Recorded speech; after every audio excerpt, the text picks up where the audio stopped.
Orphan boy found refuge in old Raft, and what he discovered there changed his destiny. Daniel Ryan never imagined that foggy morning on the banks of the Mississippi River would change his life forever. After running away from his fourth foster home in 8 years, the 8-year-old boy wandered aimlessly along the muddy banks when he spotted the strange vessel stranded. The old raft carried at least 15 rusted cars stacked precariously. Daniel Ryan approached slowly, his bare feet sinking into the wet mud. There was no one around in that isolated area of Vicksburg. What intrigued him most was how that raft had ended up there, seemingly forgotten by time. He climbed onto the vessel with the agility of someone used to hiding in unlikely places. Among the wrecked cars, he found perfect shelter inside a blue Beetle with no doors. The back seat was surprisingly clean, as if someone had recently cared for the interior. For 3 days, Daniel Ryan made the raft his home. He found cans to sell at the city junkyard and always returned at dusk. He drank river water after boiling it in an old can and ate fruit he could trade for aluminum. Loneliness was nothing new, but for the first time in years, he felt truly safe. On the 4th morning, something changed. Waking up inside the Beetle, he found a thermos of hot coffee beside him. His heart raced. Someone had been there while he slept. He looked for footprints in the mud, but the overnight rain had erased all traces. Daniel Ryan knew he should run. He always ran when adults discovered his hiding places, but something kept him there. Perhaps it was the feeling that for the first time someone had cared for him without asking for anything in return. He decided to hide and discover who his mysterious benefactor was. The following dawn, he pretended to sleep deeply while keeping his eyes half open. Around 5 in the morning, he heard cautious footsteps on the rusty metal. A small, stooped figure moved among the cars with surprising familiarity. Daniel Ryan strained his eyes in the dim light and saw an elderly woman, white hair tied in a simple bun, organizing something inside one of the cars. The lady wore simple but clean clothes and carried a cloth bag. She approached the Beetle where Daniel Ryan slept and carefully placed a newspaper-wrapped package and another steaming thermos beside him. Her movements were delicate, as if she feared waking the child. Daniel Ryan quickly closed his eyes when she turned in his direction. He heard a long sigh and felt her watching him for a few moments before she walked away. When he was sure he was alone again, he opened the package. Inside were 2 still warm sugar loaves and a ripe banana. For the first time in weeks, Daniel Ryan smiled genuinely. It wasn't just the food that warmed him, but the certainty that someone cared enough to wake up early and bring him food. He decided he needed to meet his benefactor, but knew he had to be careful not to scare her. For 2 weeks they established a silent routine. She arrived before dawn, left food and water, sometimes an old but clean shirt when she noticed he was cold. Daniel Ryan never confronted her directly, but began leaving small gifts in return. Wildflowers, pretty stones he found on the riverbank, drawings made with charcoal on pieces of cardboard. One morning, curiosity overcame caution. Daniel Ryan woke earlier than usual and hid behind a pile of old tires. He saw the woman arrive as always, but this time she seemed slower, breathless. She leaned on the hood of one of the cars and put her hand to her chest, clearly suffering some discomfort. Without thinking of the consequences, Daniel Ryan jumped from his hiding spot and ran to her. "Ma'am, are you okay?" The woman got such a fright she almost fell. She looked at Daniel Ryan with wide eyes, a mixture of fear and tenderness on her wrinkled face. "Boy, I didn't know you were awake. You've been bringing me food every day. Why?" She hesitated, looking around as if planning an escape. Daniel Ryan noticed her anxiety and took a step back, showing he meant no intimidation. "What's your name, son?" "Daniel Ryan." "And you, ma'am?" "Mrs. Dorothy." She smiled timidly. "You shouldn't be here alone. It's dangerous." "Then why are you here too, ma'am?" The question caught Mrs. Dorothy off guard. She looked at the vehicles around and sighed deeply. Because this is my home too." Daniel Ryan wasn't expecting that answer. He looked around the raft with new eyes and noticed details he had ignored before. Inside an orange van, he saw clothes folded carefully, pots organized, and even some plants in improvised pots. You live here? For 3 months. Mrs. Dorothy lowered her eyes as if confessing something shameful. But why? Don't you have family? Mrs. Dorothy's face twisted into an expression of pain that Daniel Ryan recognized immediately. It was the same expression he saw in the mirror when he thought of the parents he never knew. I have a son. I had. He passed 2 years ago. And a grandson, Richard, who lives in Atlanta. But she stopped talking and turned her face away, clearly emotional. Dear listener, if you're enjoying the story, please take a moment to like and especially subscribe to the channel. It really helps us who are just starting out. Now continuing. But what, Mrs. Dorothy? Richard said he couldn't take care of me, that I was a burden on his life. The words came out bitter, laden with hurt. He sold my house while I was in the hospital, said it was to pay my medical debts, but when I got out of the hospital, I found out he had lied. There were no debts. He just wanted the money. Daniel Ryan felt a familiar anger growing in his chest. It was the same anger he felt when the foster homes treated him like an unwanted burden. And you ended up here? This raft was the only thing left from my late husband's inheritance. It had been stranded here for years. No one remembers it. No one claims it. Mrs. Dorothy looked around with something approaching pride. I managed to make it livable. It's not much, but it's mine. And why do you look after me? Mrs. Dorothy looked into Daniel Ryan's eyes, and he saw tears forming. Because when I saw you arriving here alone and scared, I remembered my grandson at your age. He used to come spend his vacations with me when he was little. He was a sweet, affectionate boy. Her voice broke. I don't know what happened to him, what made him so cold. Daniel Ryan felt a deep connection with that woman. Both had been abandoned by the people who were supposed to protect them. Both had found refuge on that raft, forgotten by the world. Mrs. Dorothy, can I live here with you? The old woman's eyes lit up, but soon filled with worry. Son, you should be in school with a real family. You are more family to me than anyone I've ever met. Daniel Ryan spoke with a maturity that surprised even himself. I know how to take care of myself. I know how to work. I know how to get money. I can help you too.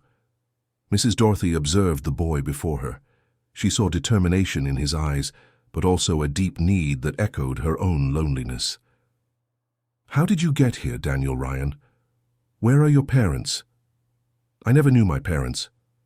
I grew up in the orphanage in Natchez until I was 5. Then I started being sent to foster homes. Daniel Ryan looked at his small, dirty hands. The last one was the worst. Mr. Frank only took me because he gets money from the government. He made me work in his shop from 5 in the morning and wouldn't let me go to school. My God, and you ran away? A week ago, I walked until I got here. I have nowhere to go back to, Mrs. Dorothy. If they send me back, I'll run away again. I'd rather live free than be mistreated. Mrs. Dorothy reached out and gently touched the boy's face. It was the first time in months that Daniel Ryan had felt the tenderness of a maternal touch. Then we'll stay together, my boy, 2 castaways taking care of each other. In the days that followed, Daniel Ryan and Mrs. Dorothy established a routine that brought comfort to both. He woke up early to fish by the riverbank, while she prepared coffee with water from the makeshift filter she had built with plastic bottles and cotton. They divided the chores. She took care of cleaning and preparing meals. He went out to sell recyclable materials and buy groceries. The raft had become a true home. Mrs. Dorothy showed Daniel Ryan how she had adapted each car for different functions. The blue Beetle remained his bedroom. The orange van was her bedroom. A truck without wheels became the kitchen, with an improvised wood stove and shelves made of old planks. A roofless Chevelle became the leisure area, where they would talk at the end of the day, watching the sunset over the river. You know, Daniel Ryan, said Mrs. Dorothy one of those afternoons, I never thought I'd be happy again after my George passed away. What was your husband like? A good man. He worked as a mechanic here in the region. He was the one who bought this raft, dreamed of fixing it up and traveling along the Mississippi River. She smiled nostalgically. He said that when he retired, we'd sail to where the waters meet. see the world in a different way. Why did you never do it? Life always found some excuse. First it was saving money to buy a better house. Then it was our son Michael's education. When Michael got married, George had a heart problem and couldn't exert himself anymore. Her voice grew sad. We always put our dreams off for later, and later never came. Daniel Ryan absorbed those words with the premature wisdom of someone who had already suffered losses. At 8 years old, he already understood that happiness was a present moment, not a future promise. Mrs. Dorothy, you can still make that dream come true. Can this raft sail? Oh, son, it's been stuck here for over 10 years. The engine doesn't work, the hull has some holes. It would be a huge job. But not impossible, right? Mrs. Dorothy looked at Daniel Ryan with surprise. It had been a long time since she had seen that hopeful sparkle in someone's eyes. You really believe we can make this raft sail again? I believe it. I learned a lot about cars and engines in the homes I lived in. Mr. Frank may have been cruel, but he taught me a lot about mechanics. Daniel Ryan looked around with growing enthusiasm. And we have spare parts here, 15 cars, Mrs. Dorothy. There must be something we can use. The idea planted by Daniel Ryan began to grow in Mrs. Dorothy's mind. During the following days, they explored each car on the raft, cataloguing parts that could be useful. They discovered that several of the cars had arrived there at different times. Some were relatively new. How did so many cars end up here? Asked Daniel Ryan as he examined the engine of a Civic that seemed to be in reasonable condition. This region has always been a smuggling route, son. Stolen cars, seized ones. This raft must have been used to transport them upriver. When the operation stopped, it was abandoned here with all the cargo. So, we're living on a smuggler's raft. It was, Daniel Ryan. Now it's our home and we're going to make it something honest and beautiful. The search for parts revealed a surprising discovery. In the trunk of a silver Accord, they found a well-preserved leather briefcase. Inside were the raft's documents, including its original ownership paperwork and a detailed map of the Mississippi River with handwritten notes. "My God," murmured Mrs. Dorothy, flipping through the papers. "This raft is called River's Hope, and according to these documents it belonged to a man named Albert Thompson." "Who is this man?" "Was, son. Albert Thompson was—" Mrs. Dorothy stopped abruptly, her face paling. "Was my father-in-law, my George's father." Daniel Ryan didn't immediately understand the importance of that revelation. "What do you mean, Mrs. Dorothy?" "My father-in-law disappeared 15 years ago. George searched for him all over the region, never could find out what happened. He owned this raft, but no one knew where it was." Mrs. Dorothy held the documents with trembling hands. "My George died without knowing his father had left the raft here." "You mean you're the legal owner of this raft?" "According to these papers, yes. As George's widow, who was the only heir, the discovery changed everything. Mrs. Dorothy was no longer a squatter living illegally on an abandoned raft. She was the rightful owner of a vessel that, even in poor condition, had considerable value. More importantly, she had found a connection to a past she thought was lost forever. That night, sitting in the open Chevelle watching the stars, Mrs. Dorothy told Daniel Ryan stories about her father-in-law that she had never shared, not even with her own husband. Albert was a complicated man, loving with his family, but he got involved with the wrong people. George always suspected his father was doing shady business with this raft, but never had the courage to confront him. And why did he disappear? We never knew. One morning he simply wasn't home anymore. He left a note saying he needed to get away for a while, that it was to protect the family. That was the last we heard of him. Daniel Ryan processed that information while watching the dark river waters. Even at 8 years old, he had enough intuition to sense there was more to the story than Mrs. Dorothy was telling. "Mrs. Dorothy, do you think your father-in-law could still be alive?" "I don't know, son. He'd be over 80 today, but sometimes I have a feeling that someone comes here when we're not around." Daniel Ryan felt a shiver run down his spine. "What do you mean?" "Little things. Objects not in the position I left them. Footprints different from ours in the mud. Once I found cigarette butts I didn't smoke." Mrs. Dorothy lowered her voice as if afraid of being heard. It might be an old woman's imagination, but I have a feeling we're being watched. That revelation left Daniel Ryan unsettled. In the following weeks, he began paying more attention to the details around the raft, and Mrs. Dorothy was right. There were signs that someone else frequented the place. One morning, he found fresh footprints in the mud that definitely weren't his or Mrs. Dorothy's. They were large boot prints, a man's. Following the trail, he discovered they came from the opposite riverbank and circled the entire raft before returning to the water. "Mrs. Dorothy, we need to talk." She was organizing medicine in a small box when Daniel Ryan arrived with a worried look. "What is it, son?" "You were right. Someone is coming here when we're not around. I found fresh footprints, and there's more. Someone tampered with the raft's engine.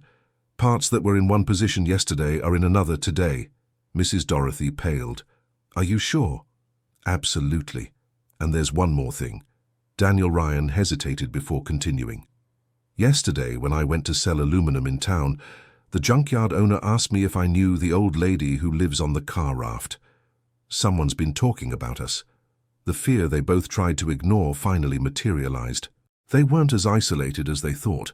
Someone knew of their existence and, by the signs, had been visiting them secretly. "What do we do, Mrs. Dorothy?" "We'll prepare a safe place to hide if needed, and we'll find out who this person is before they decide to reveal themselves."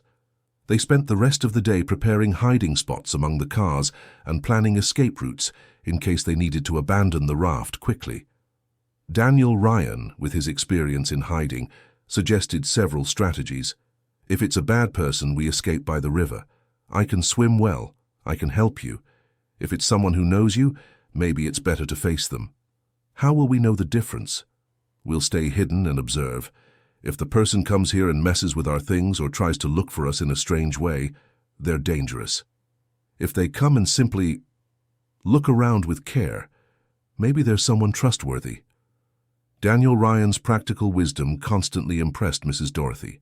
The boy had developed survival instincts she herself didn't possess. In the early hours of the next morning, they hid inside a pickup truck that offered a good view of the entire raft. Around 4 in the morning, they heard the sound of oars gently cutting the water. A small canoe approached the raft from the side, where the current was weaker. An elderly man, but still vigorous, tied up the boat and climbed onto the raft, with careful but familiar movements. Daniel Ryan and Mrs. Dorothy watched in silence. The man wore simple fisherman's clothes and a dark beret. He walked among the cars as if he knew every inch of that space. He stopped in front of the orange van where Mrs. Dorothy slept and stood there for long minutes, just observing. Dear listener, if you're enjoying the story, please take a moment to leave a like and especially subscribe to the channel. It helps us a lot as we're just starting out, now continuing. Then he went to the Blue Beetle and repeated the same behavior.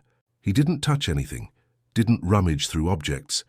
He just observed with an expression that even from a distance and in the dim light seemed filled with emotion. The man then walked to the bow of the raft and stood contemplating the river for almost an hour. Occasionally he took a cigarette from his pocket, lit it, took a few puffs and carefully put it out, storing the butt in his pocket. When it began to get light, he returned to the canoe and rowed silently upstream, disappearing around a distant bend. "Who is that man, Mrs. Dorothy?" "I don't know, but—" She hesitated. There was something familiar in the way he moved here, as if he had lived on this raft before. "Do you think it could be—" "My father-in-law? Albert Thompson?" Mrs. Dorothy shook her head. "I don't know Daniel Ryan. It's been so long.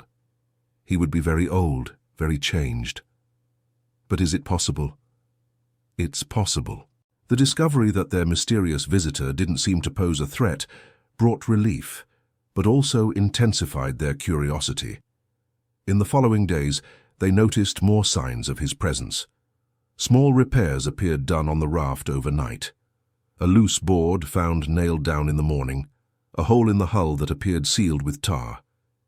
"Mrs. Dorothy, this person is taking care of the raft. Why?" "I don't know, son, but I'm starting to think we should try to talk to them." "It's risky." "It might be, but living always in fear is also risky." Mrs. Dorothy looked around her makeshift home. This raft might be the key to understanding many things about my family's past. I can't let this opportunity pass. They decided to devise a strategy to approach the mysterious visitor the next time he appeared. Daniel Ryan suggested leaving a visible note, inviting him for a conversation. Mrs. Dorothy preferred a more direct approach. I'll stay awake waiting for him to arrive. When he boards the raft, I'll simply show myself and talk. And if he runs away, then at least we'll know he has reasons to hide.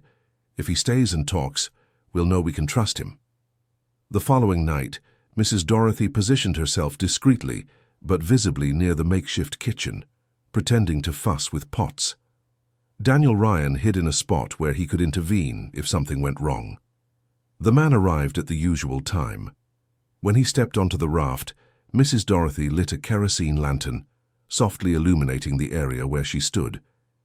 "Good evening," she said in a firm but gentle voice. The man froze. For a moment that seemed eternal. They looked at each other in silence through the golden light of the lantern. Then, to Mrs. Dorothy's surprise, he did not run. Instead, he slowly removed his cap, revealing white hair and an aged but unmistakable face.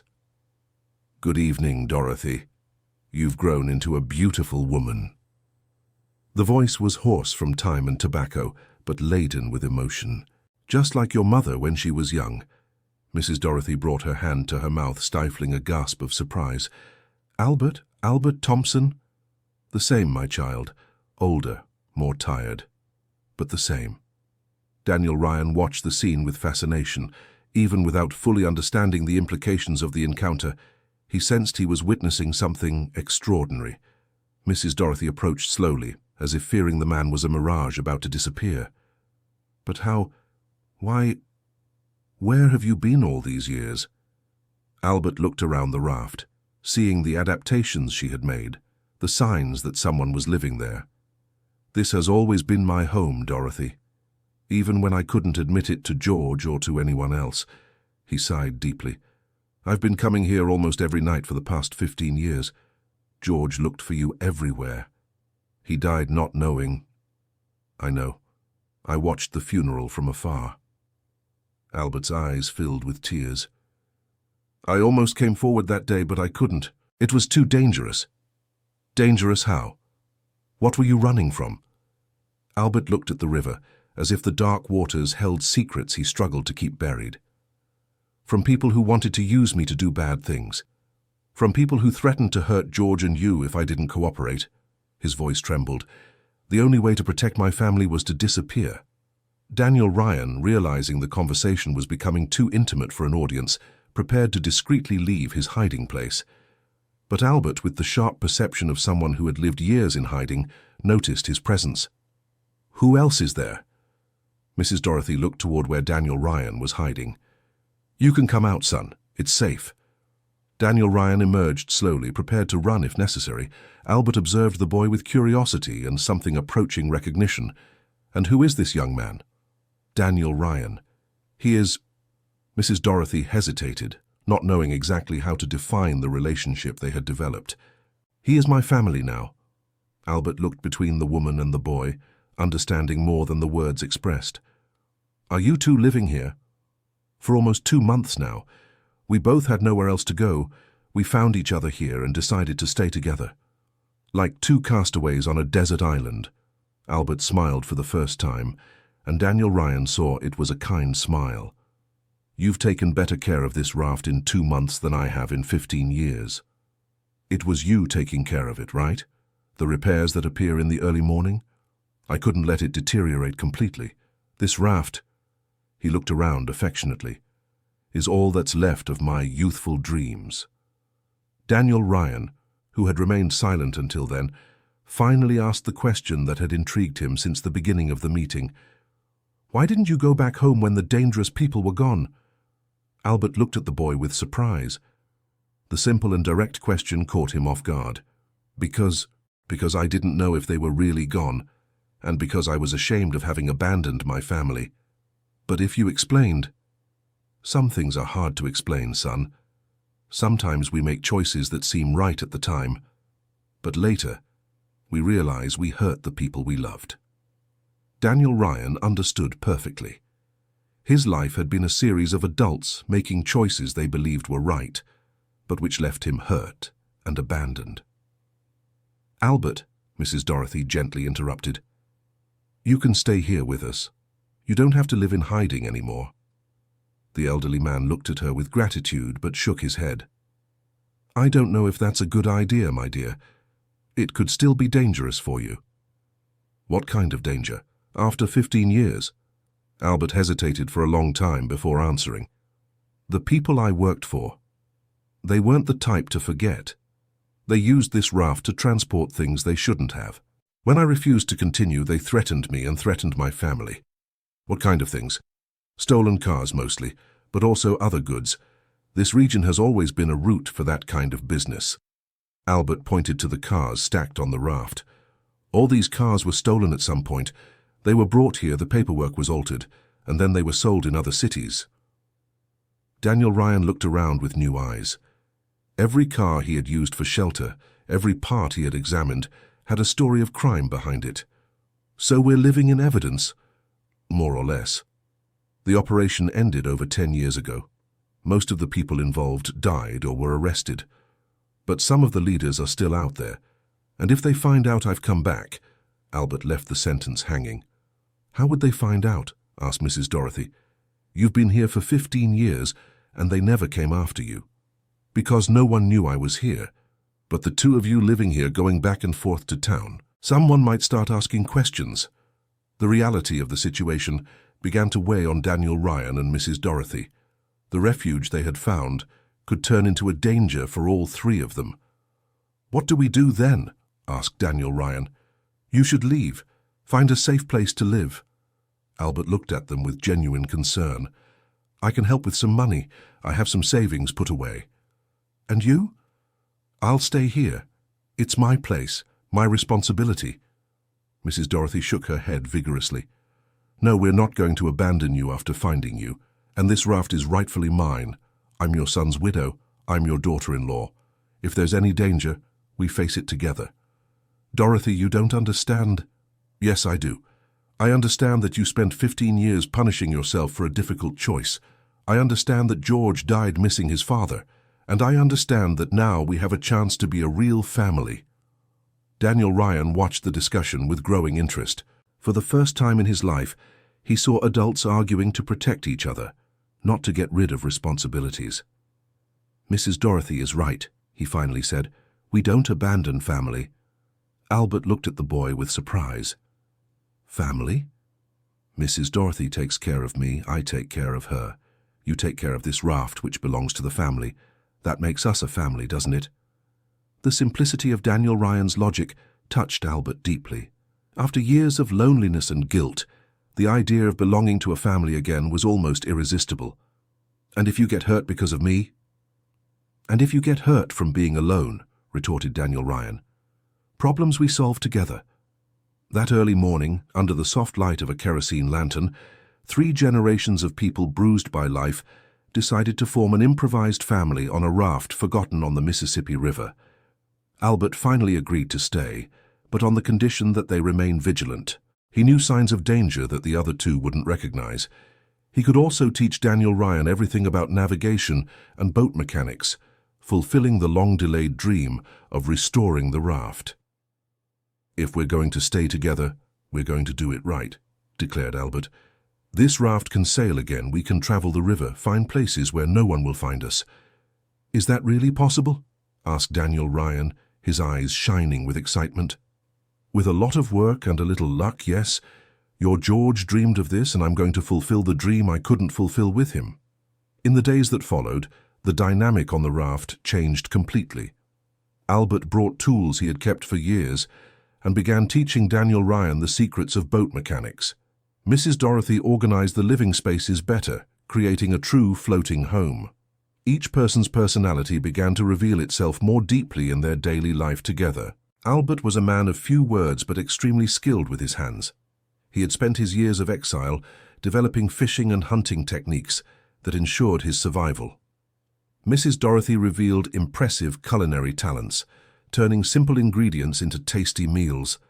Daniel Ryan showed an extraordinary capacity for learning and unshakable determination.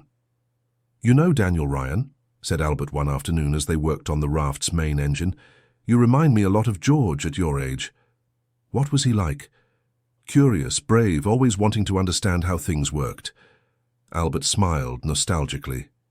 "He used to help me here when he was little. He said one day he'd sail all over the world." "Why didn't he do it?" "Life happened. He grew up, fell in love with your Dorothy, wanted to start a family. The sailing dreams got put off." "But we can fulfill his dream now, right?" "Yes, we can, boy. Yes, we can." The work of restoring the raft became a therapy for the three of them. Every repaired part, every restored system, represented a small victory over the adversities they had faced. Albert calculated they would need at least 6 months of intense work to make the vessel seaworthy. "The main engine is in better shape than I expected," he explained to Mrs. Dorothy one night. "The newer cars have parts we can use. The biggest problem will be the hull. There are some large holes that will require welding." "Are we able to do that?" "Daniel Ryan is learning to weld faster than any adult I've ever seen. If we can buy the necessary materials—" "I have some money saved," interrupted Mrs. Dorothy. "Not much, but it might help." "And I can work more in town, sell more recyclable material," added Daniel Ryan. Albert looked at his two companions with growing pride. "Are you too sure you want to invest time and money in this crazy dream of an old man?" "It's not a crazy dream," replied Daniel Ryan. "It's our future." However, not everything was roses in their improvised paradise. Albert's concern for safety was not unfounded. One morning, Mrs. Dorothy returned from town with worrying news. "Someone's been asking questions about us at the scrapyard," she said, as soon as she arrived at the raft. Daniel Ryan and Albert stopped working immediately.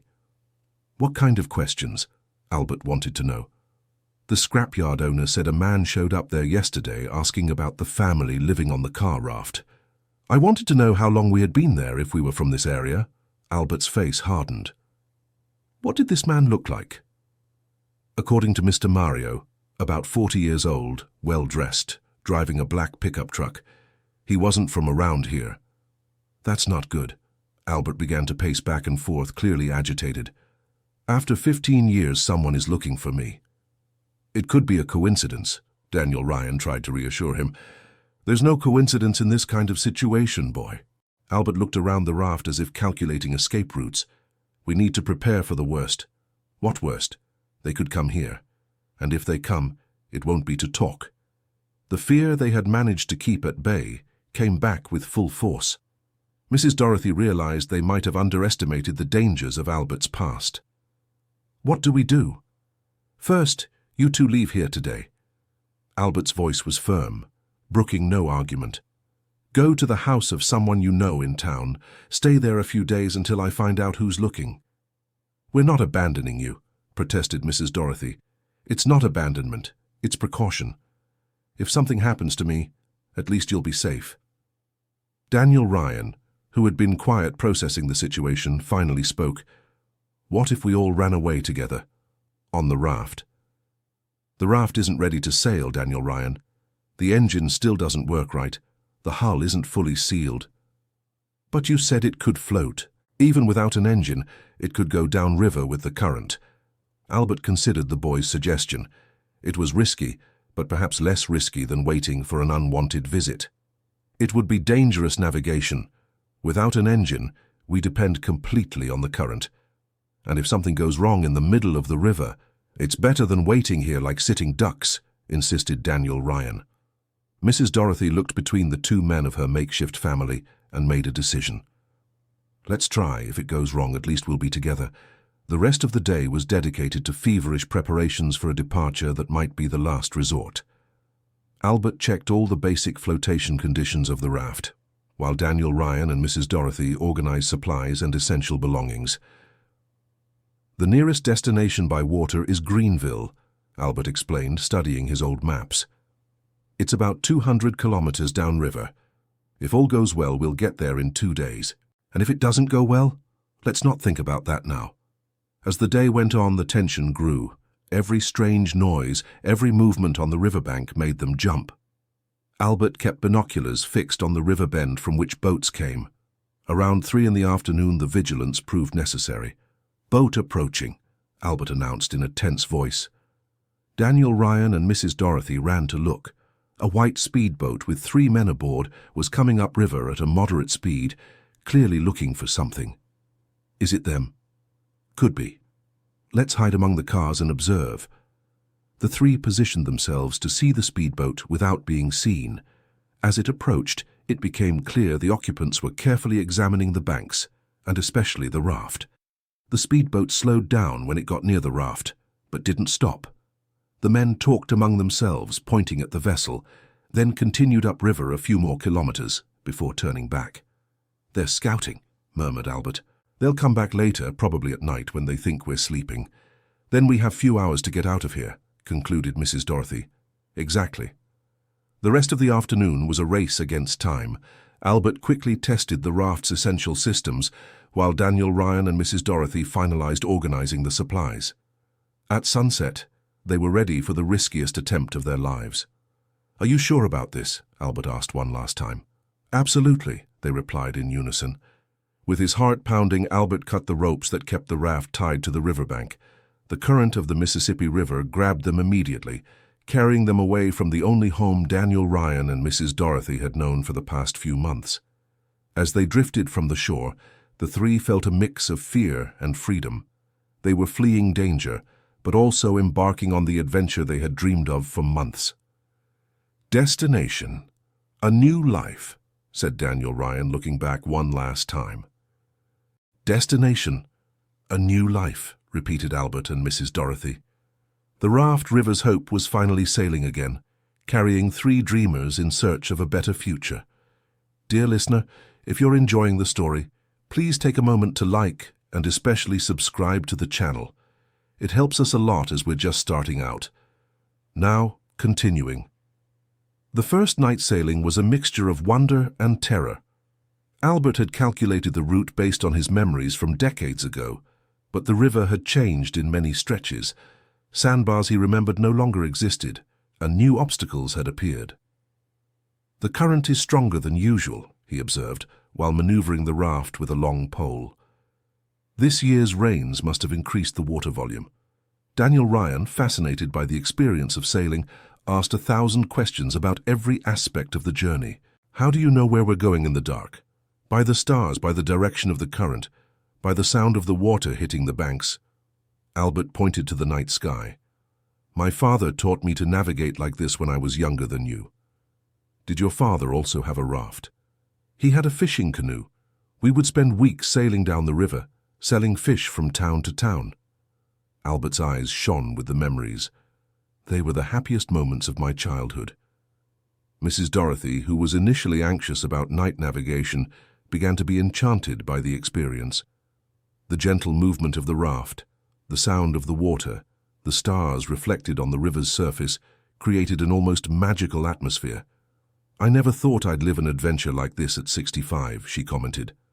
"Life always holds surprises," replied Albert. "The important thing is to be open to them." By dawn, they had traveled about 50 miles.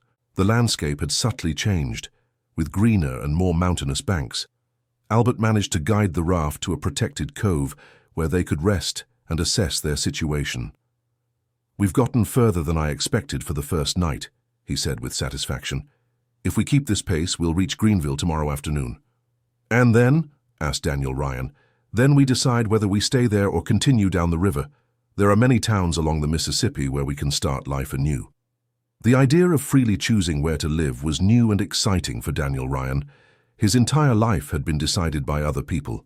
Now, for the first time, he could participate in decisions about his future. During the day, while the raft rested in the cove, they explored their vessel more thoroughly. The journey had revealed some problems that needed immediate attention.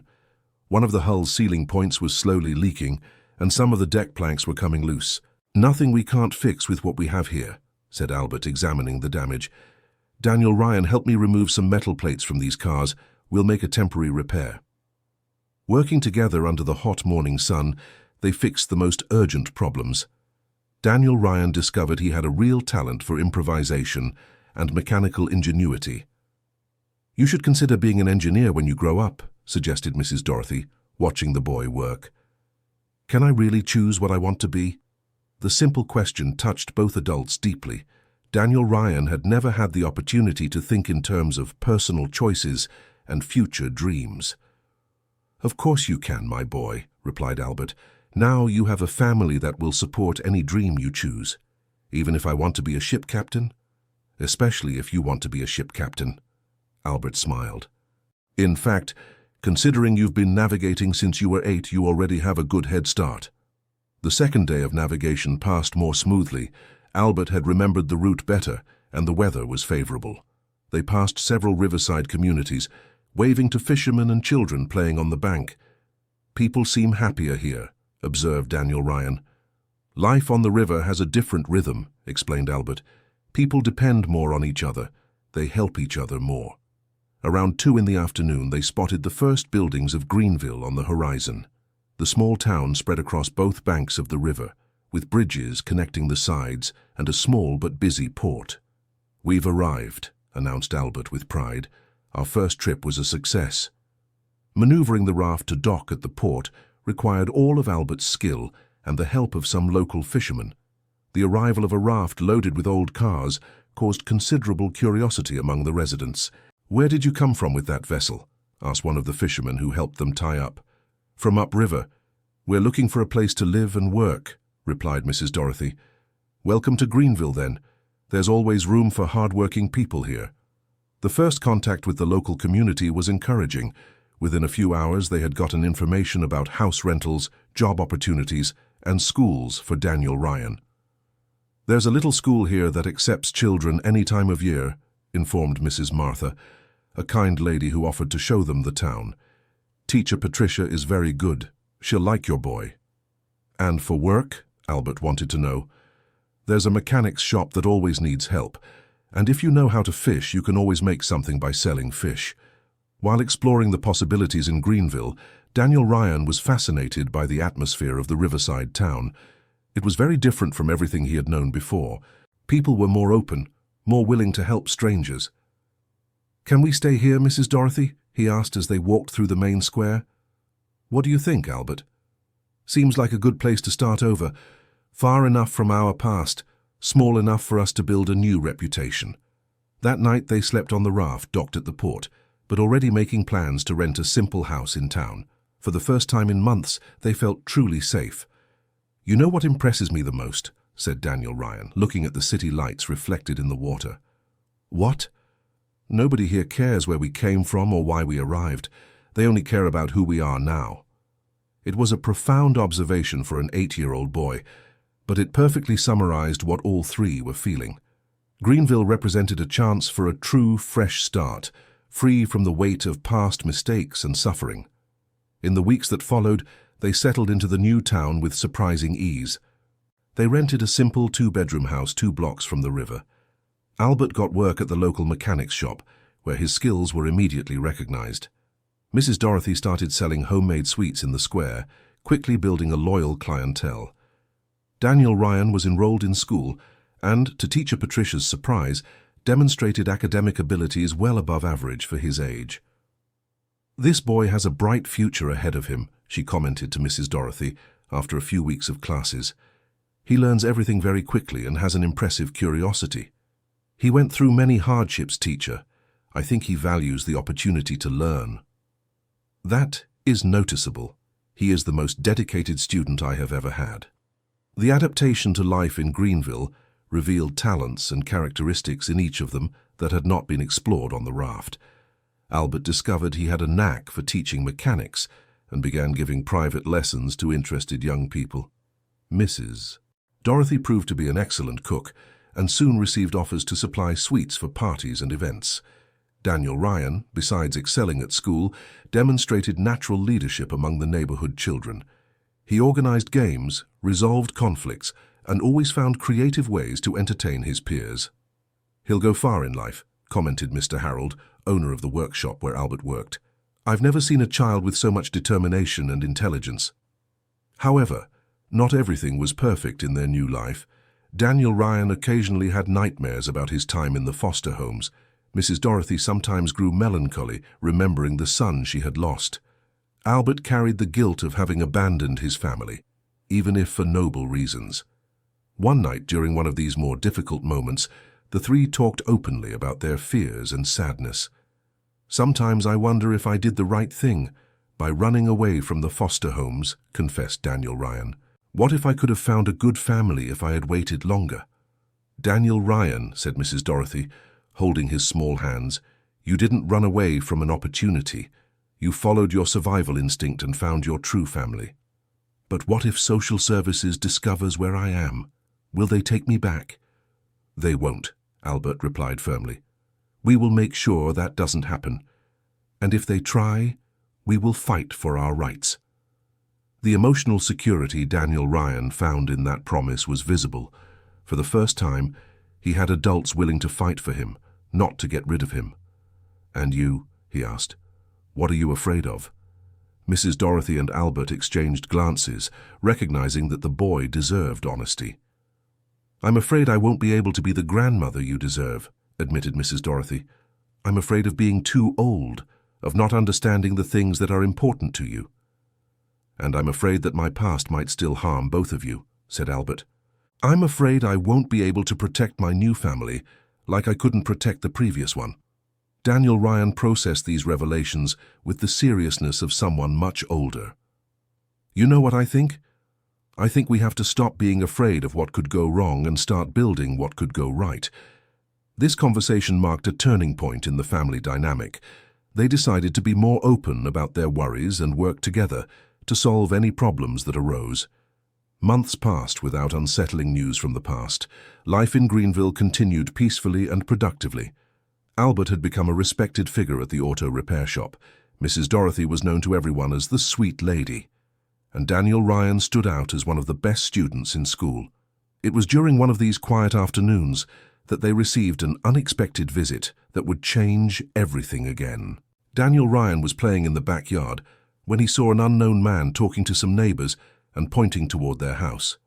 He ran inside and alerted Albert and Mrs. Dorothy. "There's a man outside asking about us." Albert felt his blood run cold. He looked discreetly out the window and did not recognize the visitor, but that didn't mean it was safe. "What does he look like?" "About 50 years old, well-dressed, driving a black car." The fear returned instantly. Could it be someone from the old days or just a coincidence? "What do we do?" whispered Mrs. Dorothy. "We'll receive him normally. If it's who I think it is, running will only make things worse." A few minutes later, the man knocked on the door. Albert opened it with apparent calm but prepared for any eventuality. "Good afternoon. I'm looking for Albert Thompson." "That's me. What can I do for you?" "My name is Robert Williams. I'm a lawyer. I have some news that might interest you." The word lawyer brought immediate relief. It probably wasn't about the criminal past, but about legal matters. "Go ahead." "You were officially declared dead 10 years ago due to your prolonged disappearance. But recently, some people reported seeing someone with your features here in the region. I was hired by your family to investigate." Albert felt confused. "What family?" "My son died years ago." "Not your son, Mr. Albert. Your grandson, Richard. He's been looking for you for 2 years. The mention of Richard caused different reactions in the three of them. Albert was moved by the possibility of reuniting with his grandson.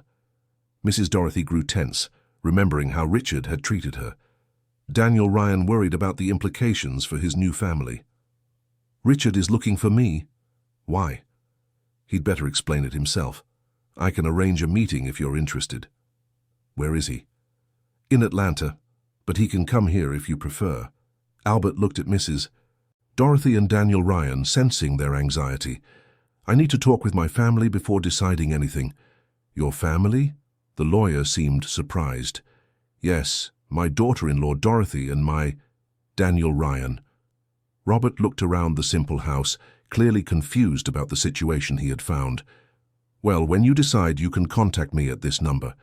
He handed over a card. "Richard will be very happy to know you are alive and well." After the lawyer left, the three of them sat in silence for long minutes, processing the implications of that visit.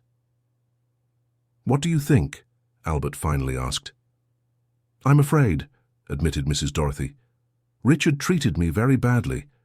What if he wants to break up our family? He can't do that, said Daniel Ryan with determination. We chose to stay together. But maybe Richard has changed, pondered Albert. Maybe he regrets what he did. Or maybe he wants something, retorted Mrs. Dorothy, cynical. The discussion went on into the night. Albert was torn between the curiosity of reuniting with his grandson and loyalty to the family he had built. Mrs. Dorothy feared that Richard's return would destroy the happiness they had found. Daniel Ryan worried about losing the only family stability he had known. What if we set up the meeting here? Suggested Daniel Ryan finally. That way he sees we are a real family and has to respect us. That's a good idea, agreed Albert. If Richard wants to meet me, he has to accept my new life. And if he doesn't accept it? Then his choice will be simple. Accept me with my family, or don't accept me. The decision to receive Richard in Greenville was made together, but not without apprehension. They spent the following days preparing themselves emotionally for a meeting that could change everything. Richard arrived 3 days later, driving a luxurious car that contrasted with the simplicity of the riverside town. Daniel Ryan watched him from the window and didn't like what he saw. An arrogant man, well-dressed, clearly uncomfortable with the surroundings. He doesn't seem like a good person, he murmured to Mrs. Dorothy. Let's give him a chance, son. Sometimes people change. The reunion between Albert and Richard was emotionally intense.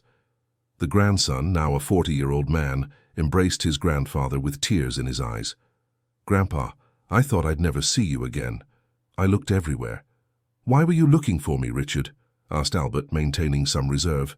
Because I want to ask for forgiveness for what I did. And because I need your help. The mention of help made Mrs. Dorothy and Daniel Ryan exchange worried glances. What kind of help?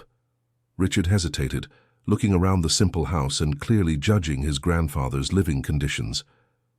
Grandpa, first let me understand, why are you living like this? In conditions so modest? The question visibly offended Albert. Because I chose to live like this. This is my family, this is my home. But you could return to Atlanta, live comfortably. I have a big house, I can take care of you. And them? Albert pointed to Mrs. Dorothy and Daniel Ryan. Are they part of the package? Richard looked at the two as if he was really seeing them for the first time. Well, Dorothy's situation is complicated. And about the boy. Where did he come from? The disrespectful way Richard referred to Albert's family deeply angered the old man. Daniel Ryan is my grandson in my heart, and Dorothy is my family as much as you are. Grandpa, you don't understand.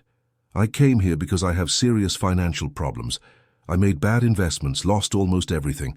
I need your help to recover what's left. The truth finally came out. Richard wasn't there out of longing or genuine remorse. He was financially desperate and hoped his grandfather would save him. What kind of financial help? You still have the rights to some properties. If you sign these documents, I can sell everything and split the money with us. Richard took a folder from the car. Just sign here. Daniel Ryan, even at 8 years old, sensed something was very wrong with that proposal. Mr. Albert, can you read everything before signing? Richard looked at the boy with irritation. Children shouldn't meddle in adult conversations. He does meddle, said Albert firmly. Daniel Ryan is part of this family and has the right to an opinion. Albert examined the documents carefully, with Mrs. Dorothy's help. They soon realized Richard was trying to trick him. These documents transfer everything to you, Richard. I don't see any clause guaranteeing a split. Grandpa, don't you trust me? After what you did to Dorothy, no. You sold her house illegally and left her on the street. That was a misunderstanding. I was trying to help. By lying, interrupted Mrs. Dorothy. By forging documents. Richard realized his plan wasn't working and changed his strategy. Look, let's put these old issues aside and talk about the present. Grandpa, you deserve better than this. And this boy, he looked at Daniel Ryan with disdain. He should be in a proper orphanage, not being raised by you two. The implicit threat in Richard's sentence put everyone on alert. What do you mean by that? Asked Albert. That I can contact social services. A child can't be raised by people without proper documentation. Are you threatening us? Albert's voice was dangerously low. I'm offering a solution. You come with me to Atlanta. I take proper care of you, and the boy goes back to where he belongs. Daniel Ryan felt his world crumbling around him again.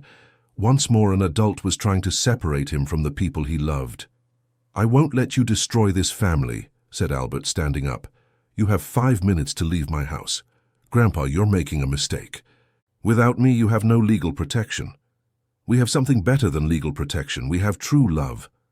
Richard realized he had underestimated his grandfather's determination. He angrily put away the documents and headed for the door. You'll regret this. I can make your lives very difficult. You can try, replied Albert, but we've survived worse than you. After Richard left, the three embraced in silence, processing the threat hanging over their family. Is he really going to call social services? Asked Daniel Ryan. He might. We need to prepare. How? First, let's formalize our situation. I'm going to court to adopt you formally, Daniel Ryan, and we'll find a way to prove that Richard acted illegally with Dorothy. In the following days, with the help of kind people in the community, they sought legal assistance. They discovered the situation was more complex than they imagined, but not impossible to resolve. The town lawyer, Dr. Anthony, agreed to help them for free after hearing their story. Your case is special, he said after reviewing the documentation. Albert has rights to the properties that Richard is trying to usurp. Dorothy was clearly a victim of fraud. And Daniel Ryan, well, it's a delicate situation, but we can argue he's being well cared for here. What are our chances? Asked Mrs. Dorothy. Good. If we can prove everything you're claiming, it will take a few months, but we can win. The legal process that followed was long and stressful, but also revealing. Investigations into Richard's activities in Atlanta revealed a pattern of fraud against the elderly. He had deceived not only Mrs. Dorothy, but several other people. This man is a criminal, said Dr. Anthony after receiving the investigators' reports. There are at least 5 similar lawsuits against him. Does that help us? Asked Albert. Very much. It proves Dorothy wasn't an isolated case, and that he is not a trustworthy person. While the lawsuit proceeded, life in Greenville continued. Daniel Ryan excelled more and more in school. Mrs. Dorothy expanded her candy business, and Albert became a partner in the auto repair shop. The story of their improvised family spread through the town, gaining sympathy and support from the community. When the social worker sent by Richard finally arrived to evaluate Daniel Ryan's situation, he found a happy, well-cared-for child with strong community support. This boy is clearly well-adjusted and happy, reported the social worker. I see no reason to remove him from this home. The legal victory came after 8 months of court battles. Richard was convicted of fraud and forced to return all the assets he had illegally usurped. Albert gained legal custody of Daniel Ryan. Mrs. Dorothy regained her dignity and her rights. We won, announced Dr. Anthony with a broad smile. Richard can't bother you anymore. The victory celebration was a community party. The entire town of Greenville came to celebrate the triumph of that special family that had won everyone's heart. You know what I learned from all this, said Daniel Ryan during the party, now 10 years old and much more mature. What, my son? Asked Mrs. Dorothy. That true family isn't who you're born with. It's who chooses to stay with you. And that love always defeats selfishness, added Albert. And that together we are much stronger than any of us alone, completed Mrs. Dorothy. The years that followed were of growth and prosperity for the family. Daniel Ryan graduated in naval engineering with a scholarship, fulfilling his dream of becoming a ship captain. Albert retired as the owner of the most respected auto repair shop in the region. Mrs. Dorothy opened a small bakery that became the town's gathering spot. The Raft River's Hope was completely restored and turned into a tourist attraction in Greenville, telling the story of the family that had found a home on the waters of the Mississippi.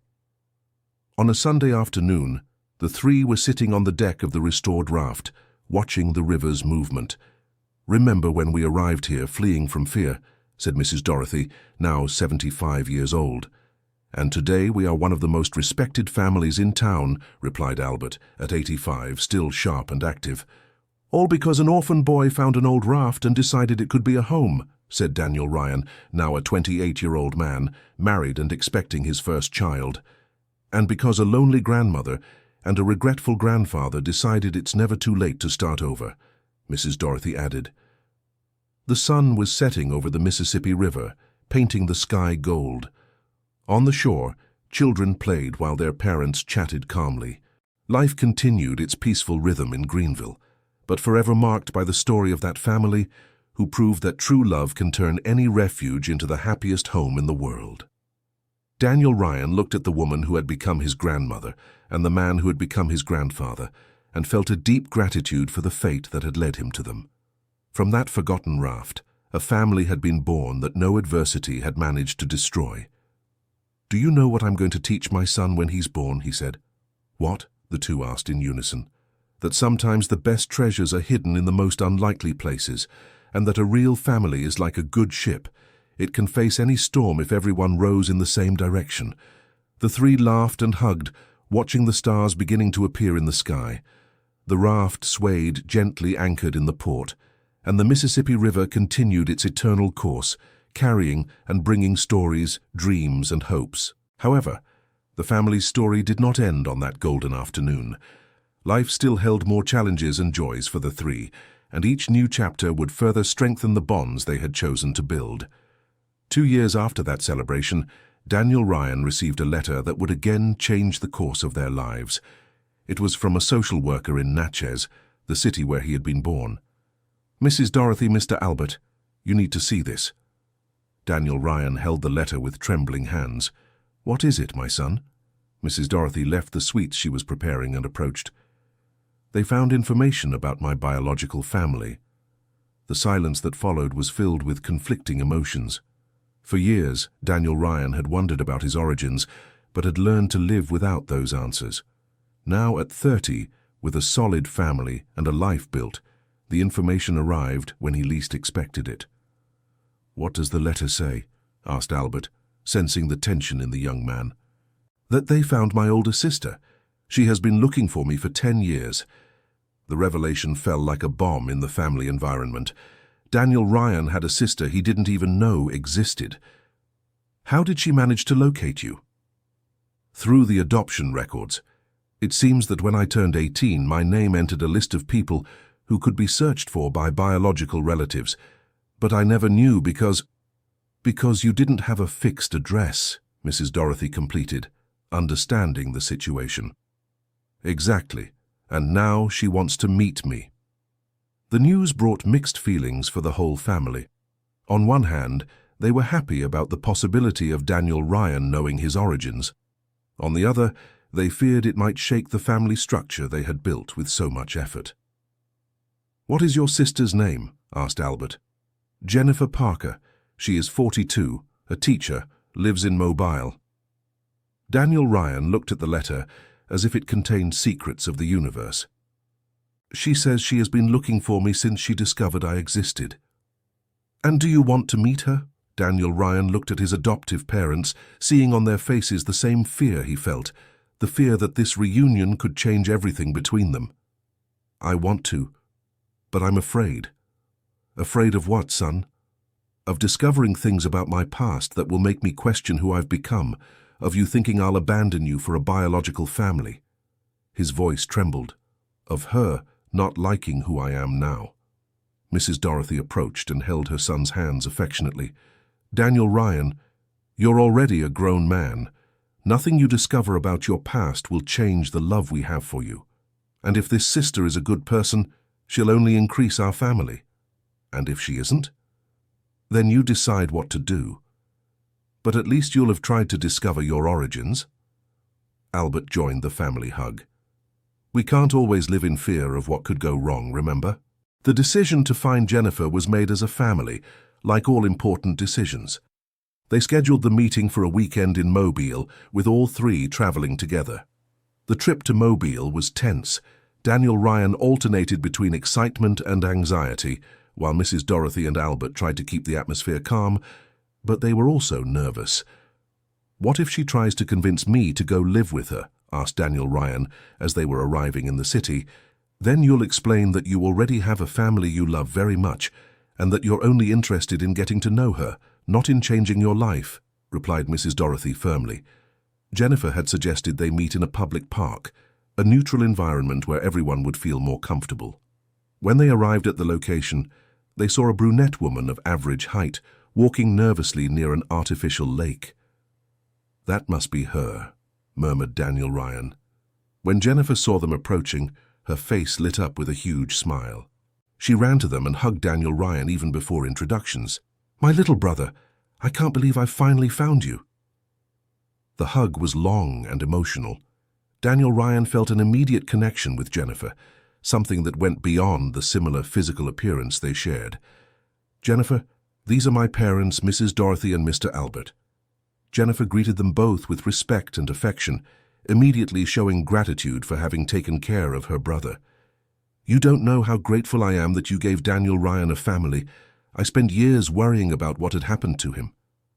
"How did you find out about his existence?" asked Albert. "When our mother died, 12 years ago, I found some old documents of hers. I discovered she had given 2 children up for adoption, me and Daniel Ryan. I was adopted as a baby by a wonderful family, but Daniel Ryan," her voice saddened, "she could only give me limited information about him." "And our biological parents?" Daniel Ryan finally asked the question that had tormented him for decades. Jennifer took a deep breath before answering. "Our mother's name was Linda. She was very young when she had us, only 16 when you were born. Our father, she never told me who he was. I don't think even she knew for sure." "What was she like?" "According to my adoptive family, who met her briefly, she was a sweet but very troubled girl. She had problems with alcohol and couldn't take care of children." Jennifer looked at Daniel Ryan with affection. "But she loved you both. The decision to give you up for adoption was very difficult for her."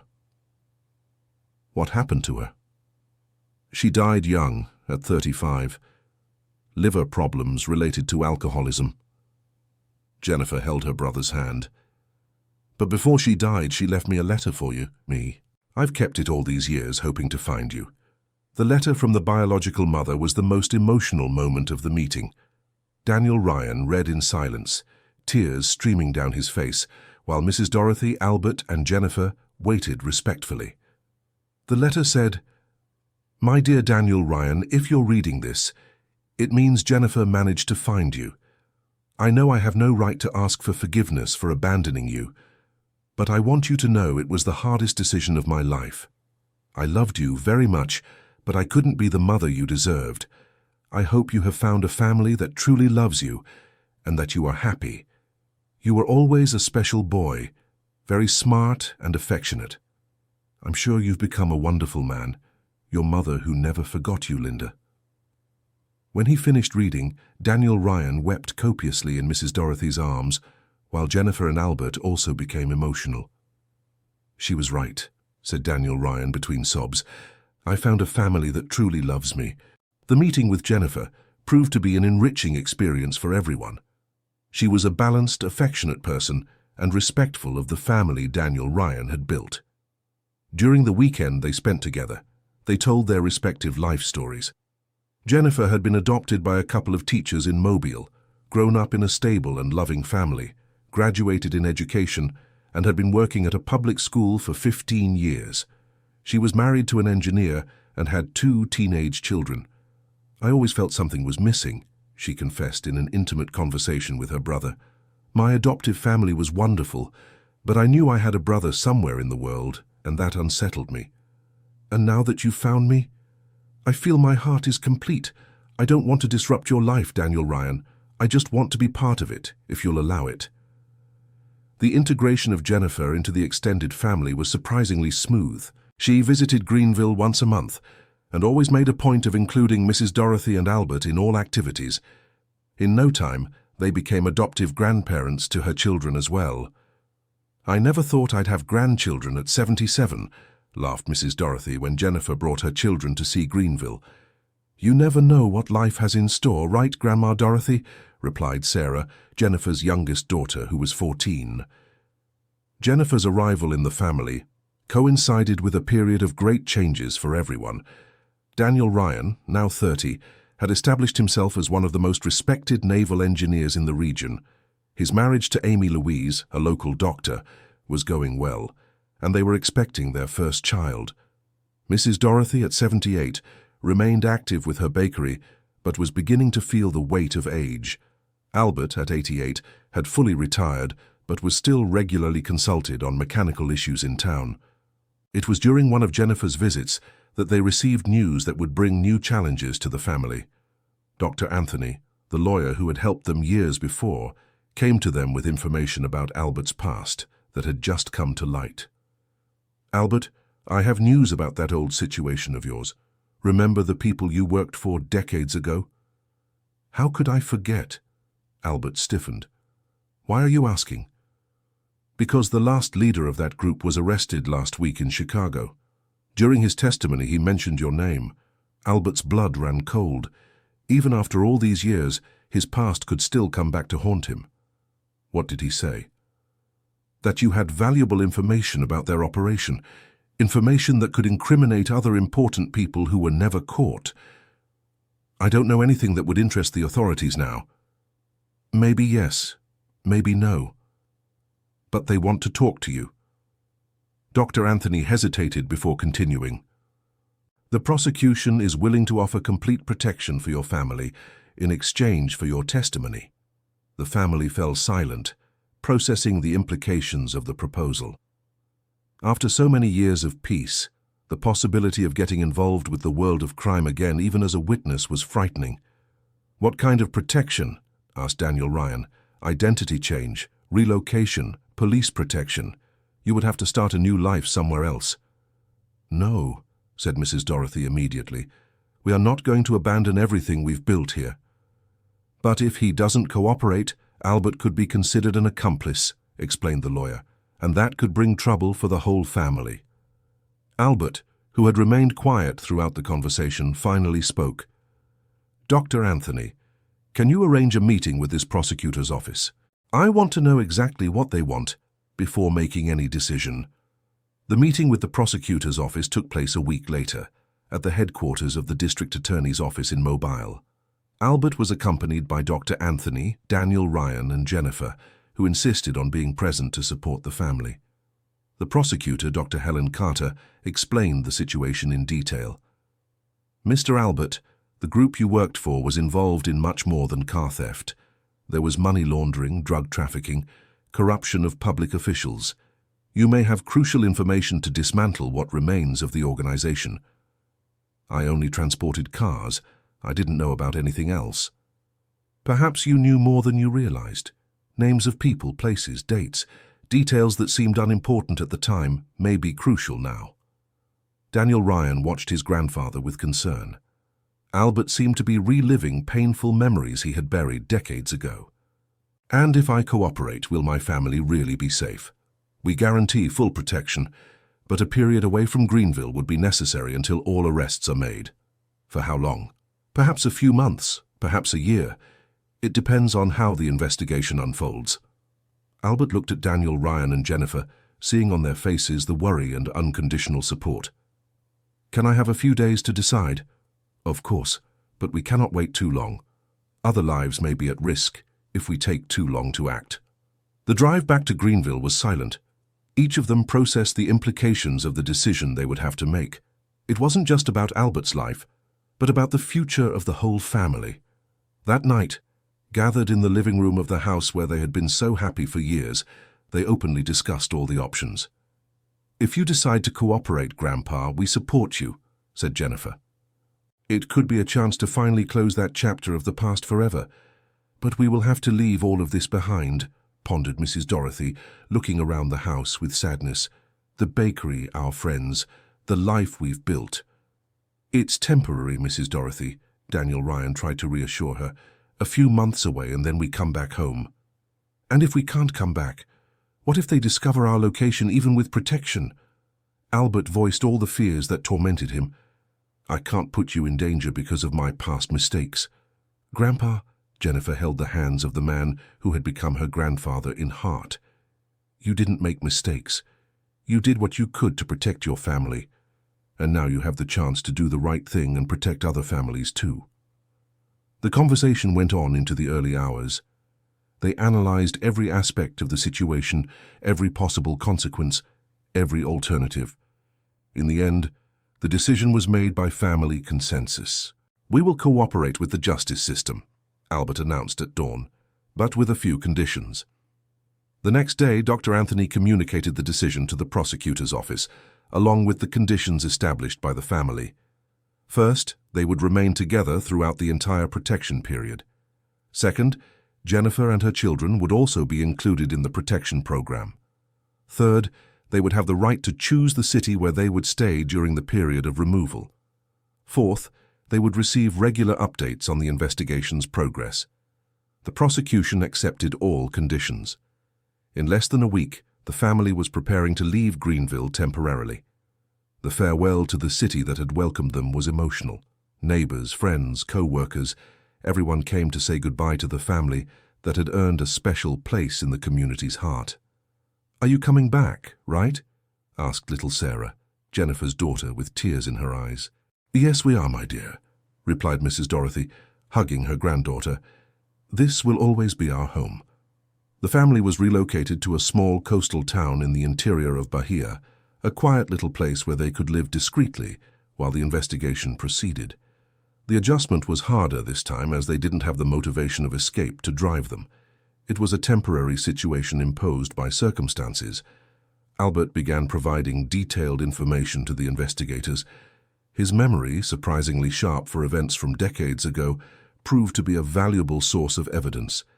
Names, dates, locations, methodologies, everything contributed to reconstructing crimes that seemed to have gone unpunished forever.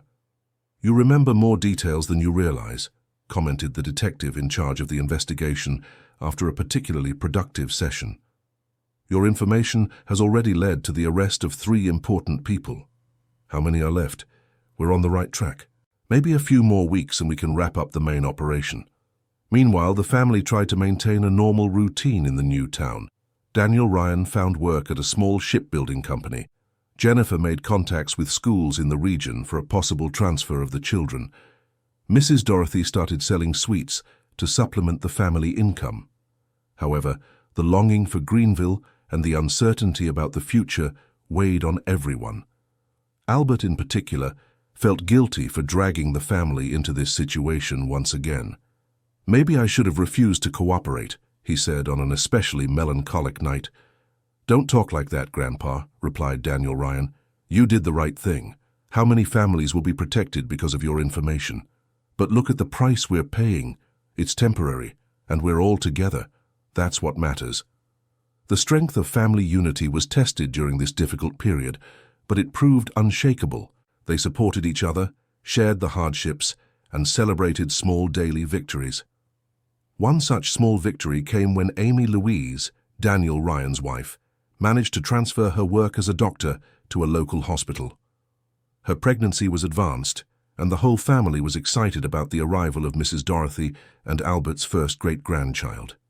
A baby being born in a situation like this worried Mrs. Dorothy.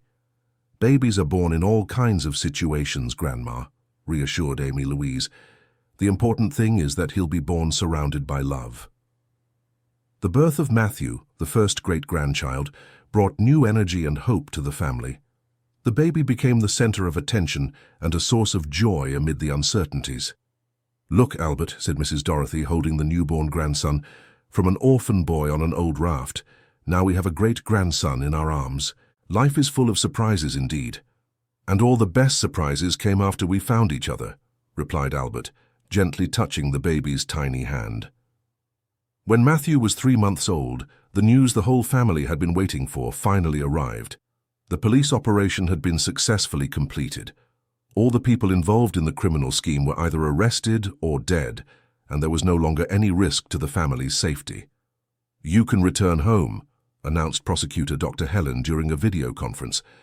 "And I want to personally thank all of you for your cooperation. Without Mr. Albert's information, many criminals would still be free." The news was met with tears of joy and relief. After 8 months away from home, they could finally return to Greenville. The homecoming was even more emotional than the departure. The entire town organized to welcome them. Welcome back signs decorated the streets, and a reception party was held in the main square. "You were missed here," said the mayor during the welcome ceremony. "Greenville wasn't the same without the family that won all our hearts." Returning to the house where they had been so happy was a deeply emotional experience. Everything was exactly as they had left it, carefully preserved by neighbors and friends. "It's good to be home," sighed Mrs. Dorothy, sitting in her favorite chair on the porch. "Now we can truly say this chapter is definitively closed," said Albert, looking at the Mississippi River continuing its eternal course right in front of him. The return to normalcy also brought the opportunity to reflect on everything they had lived through. The experience of forced separation had strengthened family bonds even more and proved they could face any challenge together. Daniel Ryan resumed his work as a naval engineer and began developing a special project, creating a nautical museum in Greenville, with the raft River's Hope and his family's story as its centerpiece. "I want other people to know our story," he explained to Mrs. Dorothy and Albert. "I want to show that true family can be built in many different ways." The museum project gained support from the town hall and regional investors. In 2 years, the Riverside Family Museum was ready, telling not only Daniel Ryan's family story, but also those of other families who had found in the rivers of the United States much more than just water. The museum's inauguration was a landmark event for the entire region. Journalists, authorities, and families from other towns came to learn the story that had inspired the project. "This is proof that true love can overcome any obstacle," said Daniel Ryan during the inauguration speech, holding little Matthew in his arms. "Our family began on a forgotten raft, and today it's an example that it's never too late to start over." Mrs. Dorothy, now 82, still maintained her lucidity and energy, continuing to make her famous sweets, now also sold in the museum shop. Albert, at 93, had become a kind of local celebrity, telling stories of navigation on the Mississippi to groups of tourists. Jennifer had decided to move permanently to Greenville, bringing her family to be closer to her brother and adoptive grandparents. She opened a private school in the town, applying innovative teaching methods that soon caught the attention of educators from across the region. "I never thought I'd be so happy living in a small town," she confessed to Daniel Ryan during one of their afternoon walks along the riverbank. "It's because here you found what you were always looking for, true family." "And you? Are you happy with the life you've built?" Daniel Ryan looked around, seeing the museum in the background, the house where he lived with Amy Louise and Matthew, the river where it all began so many years ago. "More than I ever imagined possible. Sometimes I wake up in the morning and can't believe all this happiness is real." "You deserve all this and more, bro. You turned suffering into strength, abandonment into unity, fear into courage." The years passed peacefully and prosperously for the family. Matthew grew up surrounded by the love of 3 generations, learning from an early age the values of unity, respect, and perseverance that had sustained his family through so many trials. When he turned 5, Matthew already knew by heart the story of how his father had found his great-grandparents on an old raft. It was his favorite story, and he always asked Daniel Ryan to tell it before bed. "Daddy, can I live on a raft when I grow up too?" "If that's your choice, son. But what's important isn't where you live, it's who you choose to live with." "I want to always live with our family." "Our family will always be here for you, Matthew, no matter where life takes you." With each passing year, the family's story gained more recognition. The book Daniel Ryan wrote about his experience became a regional bestseller, and his lectures on building family bonds were sought after by universities and social organizations. But for them, the most important thing wasn't public recognition, but the certainty that they had built something true and lasting. In 2045, when Matthew turned 10, the family organized a grand celebration, 20 years of life in Greenville. 3 decades had passed since Daniel Ryan, still a boy, had found refuge on the old raft. "Can you believe it's already been 30 years?" asked Amy Louise during the party, watching 4 generations of the family gathered in the backyard of the house. "It feels like just yesterday we arrived here fleeing from fear," replied Mrs. Dorothy, now 87 years old, but still lucid and active. And today we are one of the most well-known and respected families in the region, added Jennifer, watching her adult children playing with Matthew. Albert, at 98, still actively participated in family life, albeit with the natural physical limitations of age. His mind, however, remained sharp, and he continued to be the family's most sought-after advisor for important decisions. "You know what I've learned in almost 100 years of life," he said during the party, gathering everyone around him. "What, great-grandpa?" asked Matthew, always eager for the patriarch's teachings. "That life is like the river. Sometimes the current is strong and takes us to places we didn't expect. Sometimes it grows calm and we can choose the direction, but the important thing is to never sail alone." "And our family is like a big boat?" asked the boy. "Exactly. A big, strong boat that doesn't sink even in the worst storms." The 30th anniversary celebration also marked the launch of a special project by Daniel Ryan, the creation of the Rivers Hope Foundation, an organization that helped orphaned children and abandoned elderly find welcoming families. "I want to give back to the world a little of what I received," he explained to the local press. "If our story can inspire other families to form, then all our suffering was worth it." The foundation became a national reference in family foster care programs.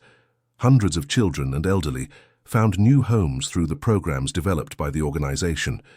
Jennifer became the foundation's pedagogical coordinator, developing specific methodologies to prepare foster families. Her experience as an educator and as a sister who had reunited with a relative proved valuable for guiding other people in similar situations. "Every child we managed to place in a loving family makes me think of Daniel Ryan when he was little," she would say during the foundation's meetings. "And every elderly person who finds a home makes me think of our grandma Dorothy when she was alone." The foundation's work brought national recognition to the family. Daniel Ryan was invited to participate in conferences across the country, always accompanied by Mrs. Dorothy and Albert when their health allowed. At one of these conferences, held in Washington, D.C. in the year 2050, Daniel Ryan received a special tribute from the Department of Social Development for his contribution to the cause of adoption and family fostering. "This award isn't just mine," he said during his acceptance speech. "It belongs to my whole family, especially to my grandparents Dorothy and Albert, who taught me that true love has no age to begin." Mrs. Dorothy, now 92 years old, still managed to travel to the ceremony. Albert, at 103, preferred to stay home, but watched everything via the online broadcast, surrounded by the great-grandchildren who had arrived in recent years. The family had grown considerably. Jennifer had 4 grandchildren, Daniel Ryan had 3 children, Matthew and the twins Anna and George born later, and the house in Greenville was always full of children running and playing. "I never imagined I would have such a large family," Mrs. Dorothy would comment as she watched the new generation playing in the backyard. "You planted a seed of love when you cared for Daniel Ryan on the raft," Amy Louise would reply. "Now you're reaping an entire forest." The wisdom accumulated over the years transformed the family home into a reference point for the entire community. People came from far away seeking advice, especially on family matters and relationships. Albert, even over 100 years old, continued to be sought out by young people who wanted to hear stories about navigation and how to overcome adversity. His longevity and lucidity impressed doctors and researchers in the region. "What's the secret to living so long and so well, Mr. Albert?" asked a journalist during an interview for a documentary on longevity. "To love and be loved," he replied simply, "and to never lose curiosity about life." In 2055, when Matthew turned 20 and entered medical school, the family organized a special meeting to discuss the future of the foundation and the museum. "Do you want me to continue your work?" asked Matthew, now a mature and responsible young man. "We want you to do what your heart tells you," replied Daniel Ryan. "If you continue our work, that will be wonderful. If you follow another path, we will also be proud. But always keeping the values we learned here," added Mrs. Dorothy, now 97, the respected matriarch of a family that had grown in an extraordinary way. Matthew reflected on the question for a few days before giving his answer. I want to study medicine and specialize in geriatrics. I want to care for the elderly like you cared for me. And I want to continue the foundation, but expand the work to include specialized medical care. Matthew's decision moved the entire family. It was proof that the values passed down through the generations were being perpetuated naturally and genuinely. This is how a true family works, observed Jennifer. Each generation adds something new, but keeps the essence of what is important. The following years brought gradual but significant changes. Albert passed away peacefully in 2058, at 106 years old, surrounded by his entire family. His last words were to Daniel Ryan, "Thank you for giving me a true family in the final years of my life." Albert's funeral was a landmark event for the entire region. Hundreds of people attended to pay tribute to the man who had become a symbol of perseverance and family love. Mrs. Dorothy, even at 100 years old, insisted on giving the main speech during the ceremony. "Albert taught me that it's never too late to start over. That family isn't blood, it's choice. That true love grows with time and is strengthened by hardship." Albert's death marked the end of an era, but also the beginning of a new phase for the family. Daniel Ryan officially assumed leadership of the foundation, while Matthew finished medical school with a specialization in geriatrics. In 2060, Mrs. Dorothy turned 102, becoming a centenarian. The birthday party was a celebration of the life and family she had helped build. If someone had told me when I was 65 and alone on an old raft that I would live to 102 surrounded by children, grandchildren, and great-grandchildren, I would have said they were crazy, she joked during the party. "The crazy thing was the most sensible thing we ever did," replied Daniel Ryan, now 65, the same age Mrs. Dorothy was when they met. "And look at that. You are the same age I was when we met. What would you say to that lonely woman from decades ago?" Daniel Ryan reflected on the question, looking around at all the people present at the party, children, grandchildren, friends, people who had been helped by the foundation. "I would tell her to be brave, that the best days of her life were still to come, that an orphaned boy would come into her life and bring with him a whole new family. And what would you say to that 8-year-old boy who found refuge on an old raft? That he wasn't hiding from the world. He was finding his true family." The dialogue between them summarized decades of growth, learning, and shared love. From the forgotten raft to the centennial celebrations, the journey had been long and full of challenges, but also filled with joys and accomplishments. Matthew, now a medical school graduate, had opened a specialized geriatric clinic in Greenville, offering quality care for the elderly in the region. His work became a national reference, and he was often invited to medical conferences to speak about humanized care for the elderly. "What I learned from my great-grandparents taught me that treating the elderly isn't just about caring for the body," he explained during a lecture. "It's about caring for the history, the memories, the dignity of an entire life." Matthew's clinic became an integral part of the foundation, offering not only medical care but also intergenerational integration programs. Children from the foster program regularly visited the elderly at the clinic, creating emotional bonds that benefited both groups. "This is how it should always be," commented Mrs. Dorothy, watching a 5-year-old child reading a book to an 80-year-old man. All generations together, helping each other. In 2065, when Daniel Ryan turned 70, the family organized a grand celebration that also marked the foundation's 50th anniversary. 50 years of work had resulted in thousands of families formed and transformed. "Dad, what are you most proud of in this entire journey?" asked Matthew during the party. Daniel Ryan looked around, seeing Mrs. Dorothy now at 107, still lucid and participatory, seeing Jennifer with her children and grandchildren, seeing his own descendants spread across the yard. Proud to have learned that a true family is like a tree. It starts with a small seed, but if you take good care of it, it can grow big enough to give shade to many generations. And what was the seed of our tree? Love. A love that began when your great-grandmother had the courage to care for an unknown boy on an old raft. Everything that exists today was born from that first act of kindness. The conversation was interrupted by a commotion in the yard. The younger children had discovered old photos of the raft and were asking to visit it at the museum. "Grandpa Daniel, tell the story of the raft," they shouted in unison. Shall we go to the museum to see the real raft? Suggested Matthew. The entire family headed to the museum, which was just a few blocks from home. The raft River's Hope was perfectly preserved, displayed in a special room with lighting that made it appear even more majestic. The children ran to explore every nook and cranny of the vessel, while the adults watched with emotion. "It's impressive how it seems smaller than I remembered," commented Daniel Ryan. "Maybe because our family has grown so much that we'd need a much bigger raft today," joked Amy Louise. "Or perhaps because the dreams born here have grown larger than the raft itself," suggested Jennifer. Mrs. Dorothy, leaning on a wheelchair but still alert, asked to be taken to the Blue Beetle where Daniel Ryan had slept so many nights. "Can I get in there one last time?" she asked. Carefully, the family helped her sit in the back seat of the car. For a few minutes she remained silent, clearly reliving memories of those first days on the raft. "What are you thinking about, Grandma?" asked Matthew. "I'm thinking about that frightened boy I found here and the wonderful man he became. I'm thinking about how our life changed in this place." She looked around the car affectionately. "This old Beetle was our family's first home."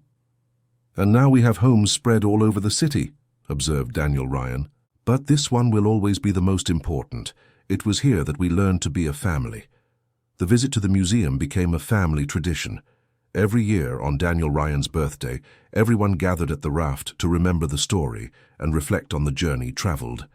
In 2070, when Mrs. Dorothy turned 112 years old, she became one of the longest-living people in the country. Journalists and researchers came from all over the United States to study her longevity and mental vitality. "What's the secret, Mrs. Dorothy?" they invariably asked. "Purpose," she would reply simply. "I've always had a purpose, to take care of my family. As long as they need me, I'll be here."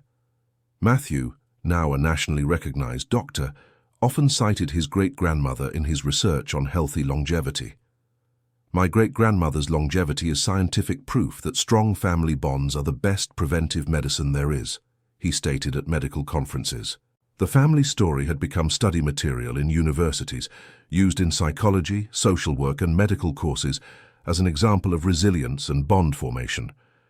In 2075, Daniel Ryan turned 80 years old. 8 decades of life, 67 of which he had spent with his chosen family. The birthday party gathered over 200 people, including former beneficiaries of the foundation, patients from Matthew's clinic, and families who had been inspired by their story to form their own. 80 years, huh, Dad?" joked Matthew, now 55 and a father of 4. "You're starting to catch up to great-grandma." "I still have 32 years to go to reach her age," laughed Daniel Ryan. "But if her genetics work in me too, we still have plenty of time together." Mrs. Dorothy, now 117 years old, continued to be the loving center of the family. Although physically more fragile, her mind remained clear, and she continued to give advice and blessings to the new generations. "You know what makes me most proud of you, my son," she said to Daniel Ryan during the party. "What, Mom?" "That you taught your children and grandchildren to value family the same way you learned from me and from Albert. Our values will continue to live on even after we're no longer here. They will continue forever. Every child who grows up in a loving family because of our foundation carries a little bit of that wisdom forward." During the celebration, Matthew announced a new initiative, the creation of the Family University, a study center specialized in training professionals to work with family foster care, adoption, and intergenerational care. "We want the knowledge our family has accumulated over the years to be systematized and taught to others," he explained. "It's not enough to help one family at a time. We need to train professionals capable of helping thousands of families." The university would be built in Greenville, transforming the small town into a national center of reference for family studies. The project received support from the federal government and international organizations. "Once again, our family is changing not only our lives, but the lives of people we don't even know," observed Jennifer, now 85 years old, but still active as an educator. "That's how true love works," replied Daniel Ryan. "It never stops growing and spreading." In 2080, the family celebrated an extraordinary milestone, 65 years since Daniel Ryan had found the raft. Mrs. Dorothy, now 122 years old, had become one of the longest living people in the history of the United States. 122 years, Grandma, said Matthew during the party. You are a medical miracle. I'm not a medical miracle, she laughed. I'm a miracle of love. When you have a family to love and who loves you back, the body finds strength that not even science can explain.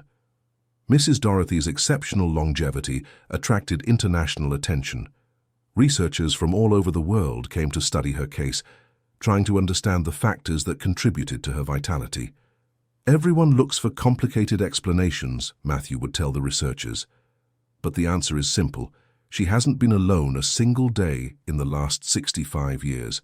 She always had purpose, always had love around her. Daniel Ryan, at 85 years old, remained active as honorary president of the foundation, though he had passed the operational management to Matthew. His 5 grandchildren, Matthew had remarried and had more children, were all involved in some way with the family's work. Each generation finds a new way to contribute, he would observe during foundation meetings. Some became doctors, others social workers, others educators, but they all maintain the same commitment to family and love.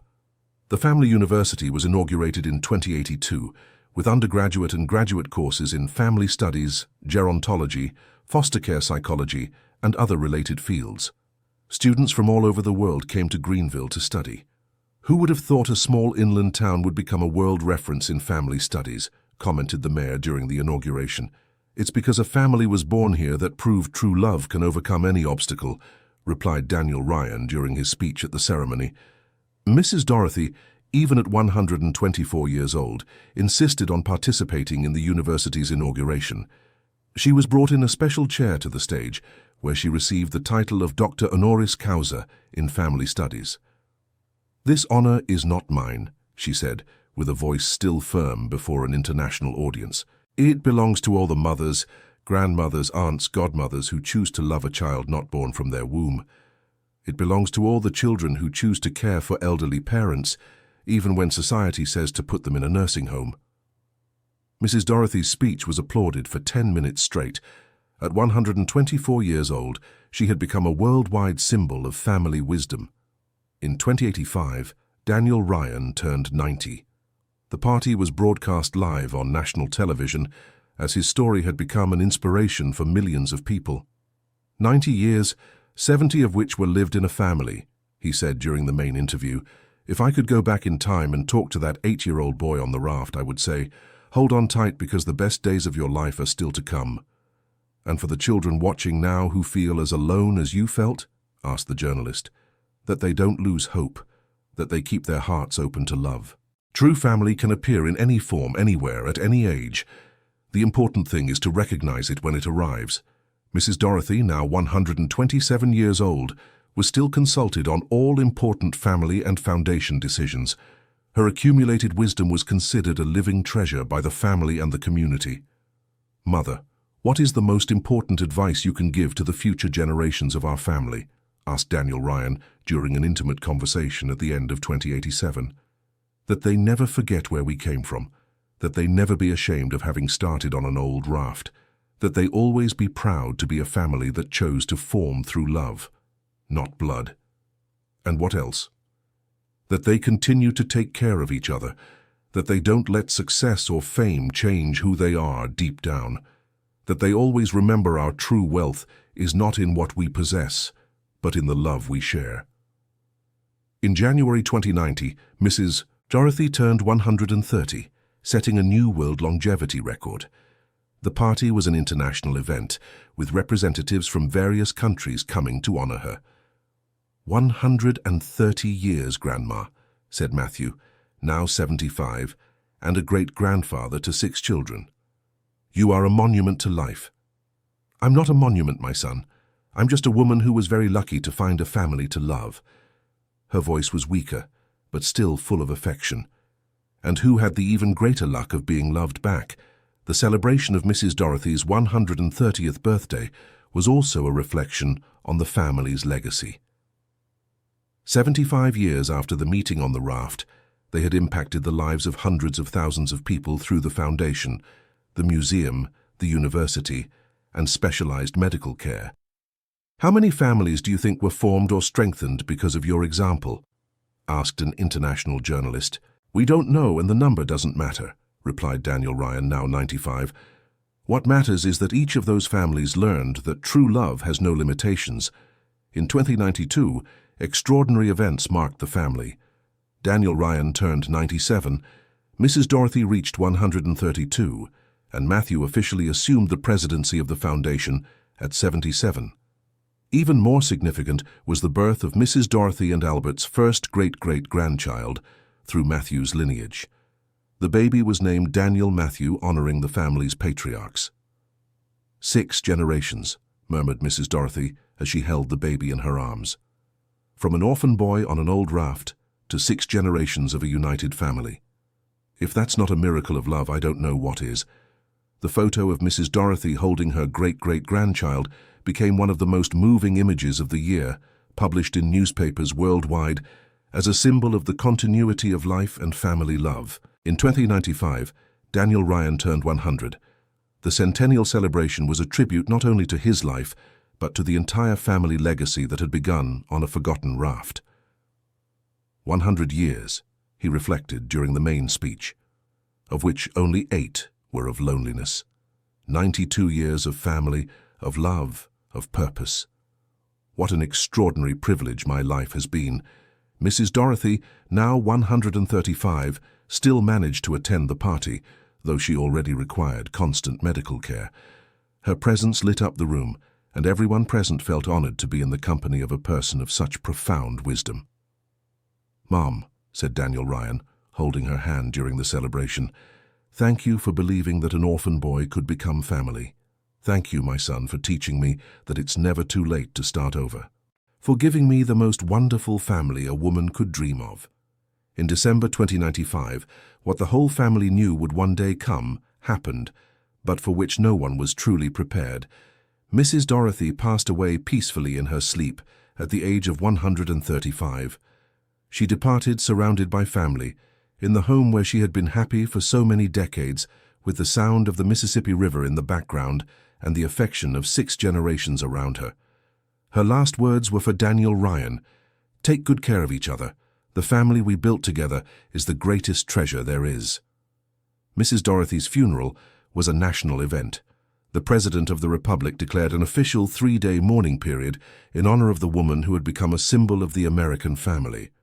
"Today, we have not only lost an extraordinary person," said the President during the ceremony, "we have lost a living example that love can transform the world one family at a time." The funeral procession passed by the raft at the museum in a final tribute to the place where it had all begun. Thousands of people followed the route, many of them having benefited from the family's projects over the years. Daniel Ryan, at 100 years old, managed to give the main speech during the ceremony. "My mother lived 135 years, but the most important were the last 80, when she chose to be family to an orphan boy and ended up gaining descendants of 6 generations. She proved that true family is built with love, patience, and the courage to start over whenever necessary." After Mrs. Dorothy's passing, the family faced the challenge of continuing without the matriarch who had been the heart of everything for 8 decades. But the values she had instilled were so deeply rooted that the family bond not only remained but grew stronger. Matthew, now 80 years old, assumed the role of family patriarch. His children and grandchildren continued the work of the foundation, the university, and the geriatric clinic, always maintaining the focus on the core values of love, respect, and welcome. In 2098, 3 years after Mrs. Dorothy's death, Daniel Ryan made a decision that surprised the family. At 103, he announced he wanted to take one last trip on the raft, River's Hope. "I want to sail the Mississippi River one last time," he told Matthew. "I want to revisit the place where it all began." "Dad, are you sure? At your age?" "I am sure. And I want the whole family to come with me. I want us to see together the river bend where I found my first home." The trip was carefully planned. The raft was equipped with all necessary medical resources to ensure Daniel Ryan's safety. 3 generations of the family embarked on the journey that would be both nostalgic and symbolic. Sailing the Mississippi River again, 83 years after the first time, was a deeply emotional experience for Daniel Ryan. Every bend in the river brought back memories. Every landscape told a part of his story. "That's where we stopped the first time," he said, pointing to a familiar inlet. "And that's where Albert taught me to fish." "And there?" asked Daniel Matthew, the great-great-grandson, now a 6-year-old boy. "That's where I learned that true family is the one that chooses to sail together even when the waters get rough." The trip lasted 3 days, the same amount of time they had taken in the original escape. But this time, instead of fleeing from fear, they were celebrating a lifetime of love and achievements. On the last night of the trip, the whole family gathered on the deck of the raft for a special ceremony. Daniel Ryan had prepared a letter to be read after his death, but decided to share it right then under the stars of the backcountry. "My dear family," he read with an emotional voice, "when I was a frightened child on an old raft, I never imagined that one day I would be here, at 103 years old, surrounded by the most wonderful children, grandchildren, great-grandchildren, and great-great-grandchildren in the world. Our story proves that miracles happen every day. The miracle of a lonely woman who decides to care for an abandoned child. The miracle of a remorseful man who finds the courage to be a family again. The miracle of a child who learns that home is not a place, but the people who love us. I want you to always remember where we came from, to tell our story to your children and grandchildren. To never forget that the strongest family in the world began on a forgotten raft, with an orphaned boy, a lonely elderly woman, and a remorseful grandfather who decided it was worth trying to be happy together. And I want you to know that wherever I am after I depart, I will be proud of the family we built. I will be proud of every child who found a home because of our foundation, of every elderly person cared for with dignity in our clinic, of every professional trained at our university. But most of all, I will be proud of you, my family, who turned an orphaned boy into the most fulfilled and happy man that ever existed." When he finished reading, there wasn't a dry eye on the raft. 3 generations cried together, united by the emotion of belonging to such a beautiful and meaningful story. Daniel Ryan lived 2 more years after that memorable trip. He died peacefully in January 2100, at 105 years old, surrounded by his entire family, exactly as Mrs. Dorothy had passed. His last words were, "Thank you for giving me the chance to be a father, grandfather, great-grandfather, and great-great-grandfather. Life was far more generous to me than I ever deserved." Daniel Ryan's funeral was another national event. He had become throughout his life a symbol of the human capacity for overcoming and the importance of family in building a better society. The museum created by the family was turned into a national heritage site. The Raft River's Hope began to be visited by people from all over the world who wanted to see the cradle of the family that had changed how the United States viewed adoption and foster care issues. Matthew, now 85 years old, fully assumed the leadership of the family and the organizations they created.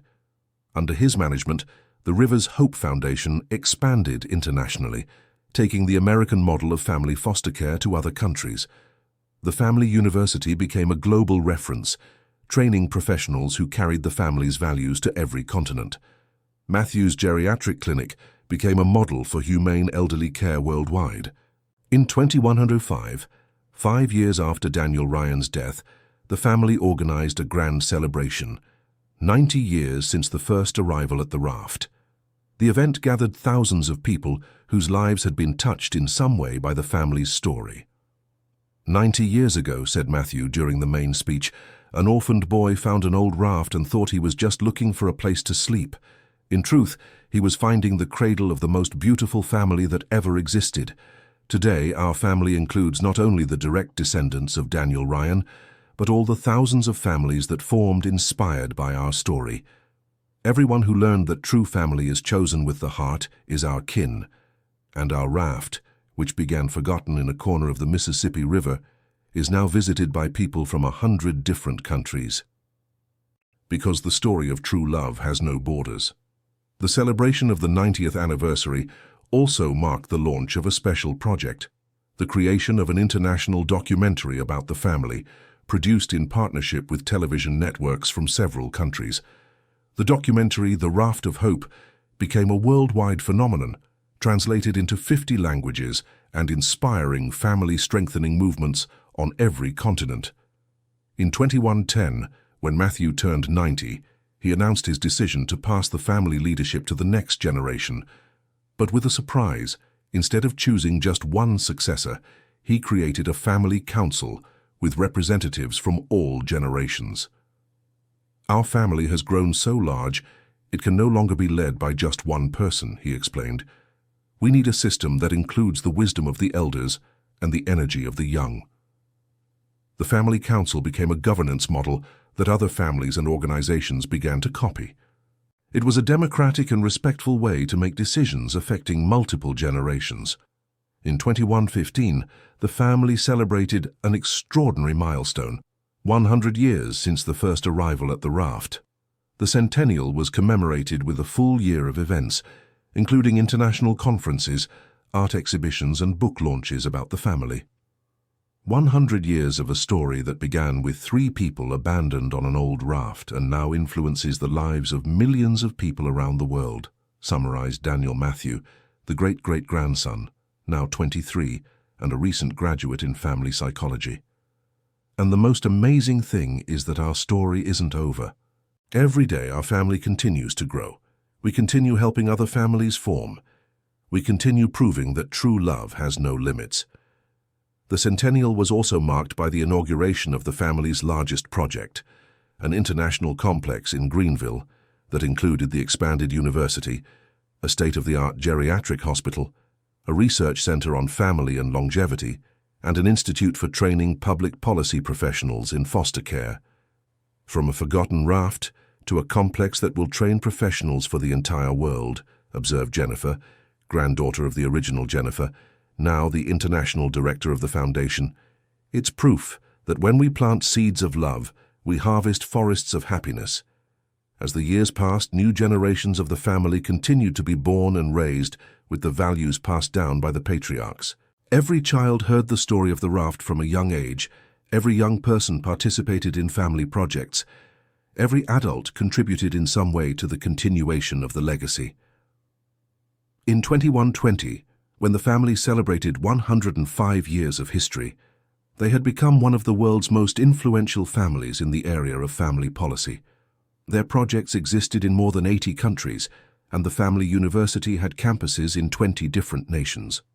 But for the direct descendants, the most important thing remained keeping alive the essence of the original teachings: unconditional love, respect between generations, the courage to start over, and faith in the human capacity to build true bonds.